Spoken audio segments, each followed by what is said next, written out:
Hi there, it's Kat, and today I'm going to walk you through putting together a Let It Snow winter wreath. I start with a wire frame with pipe cleaners, 3 different Deco Mesh, royal blue, silver, and white. I start by scrunching the mesh, and I'm working on the inside of the wreath frame. This mesh is a little shorter than what I use on the outer, but I scrunch it together and put it into an open pipe cleaner on that wire frame.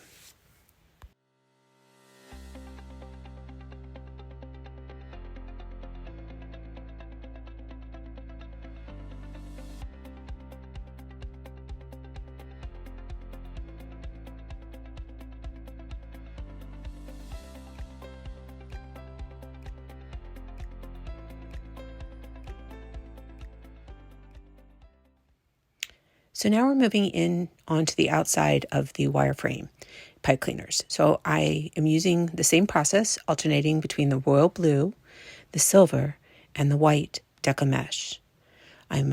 This mesh is a little bit longer than the ones I cut for the inner, so there's a little bit more to work with. And I scrunch it together and put it into an open pipe cleaner, making my way around the wreath frame.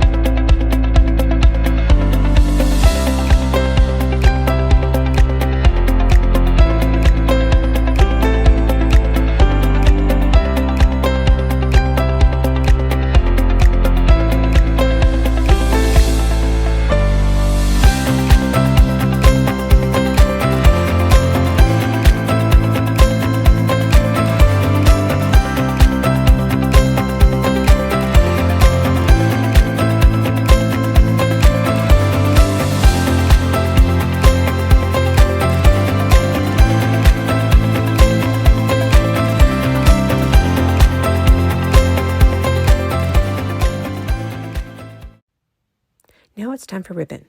In this particular wreath, I use 10 different ribbon patterns. They are grouped into pairs. The first pair actually has 5 of each cut ribbon. The ribbon is cut in 12-inch pieces. I find an open pipe cleaner and insert the ribbon in an X formation, pushing the pipe cleaners to the back of the wreath and then twisting off. I continue to spread this first set of 5 around the wreath, kind of starting at the 12 o'clock, if you think of the wreath frame as a face, 12 o'clock, around 2 o'clock, around 5 o'clock, around 7 o'clock, and around 10 o'clock. I do put 2 of the ribbons on the inner portion of the circle and 3 on the outside. This is kind of the start of the ribbon placement.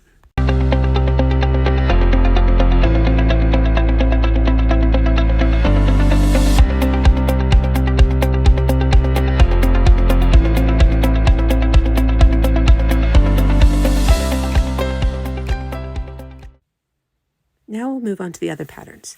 There's 8 ribbon left, paired up, so I pull 1 of each set. So it's 4 sets. So I will pinch, again, forming an X, and kind of start working my way around the wreath, moving from the inside and outside, using those 4 patterns.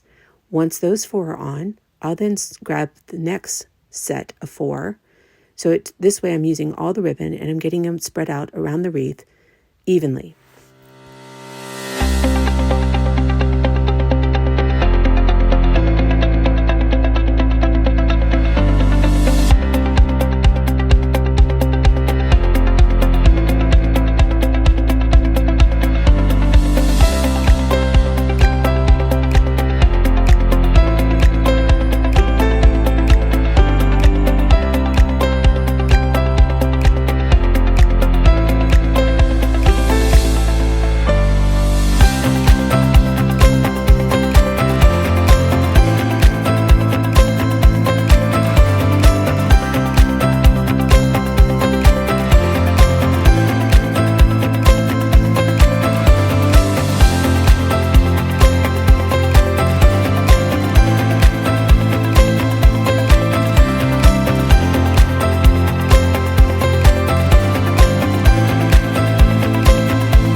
ribbon is on, I'm going to kind of work on the back side of the wreath, twisting off those pipe cleaners and making sure those sharp edges are kind of tucked in. You can use pliers to cut those edges and then needle nose pliers to kind of twist them down, or it can all be done by hand.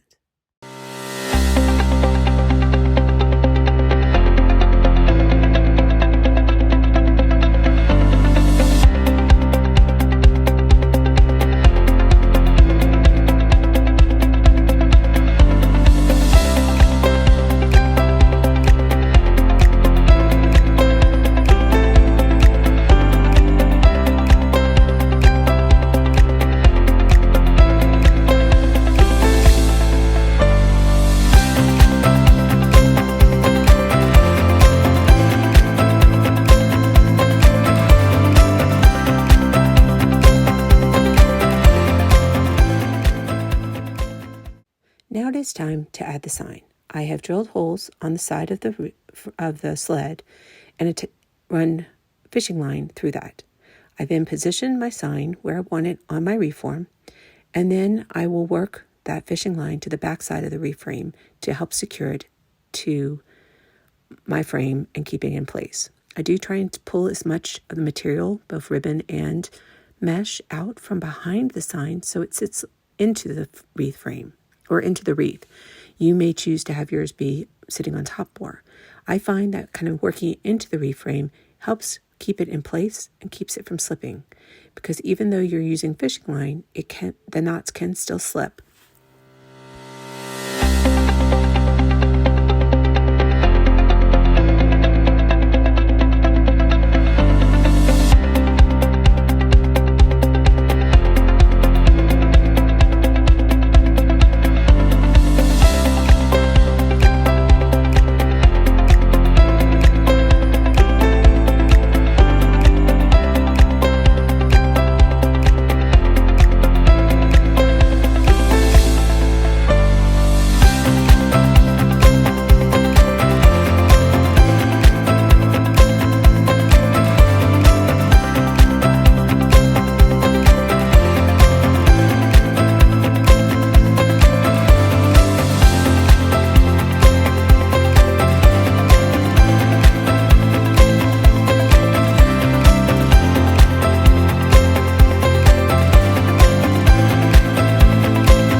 At this stage, you can go ahead and work your ribbon, twisting it so that it's facing the direction you want, and adjusting anywhere you need to fill in or move the ribbon.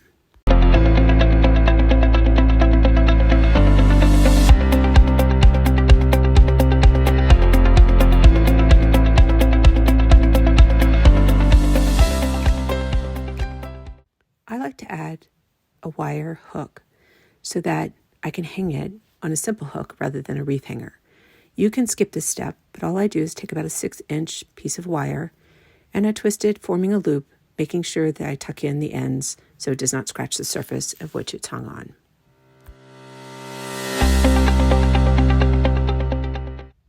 And here's the final product.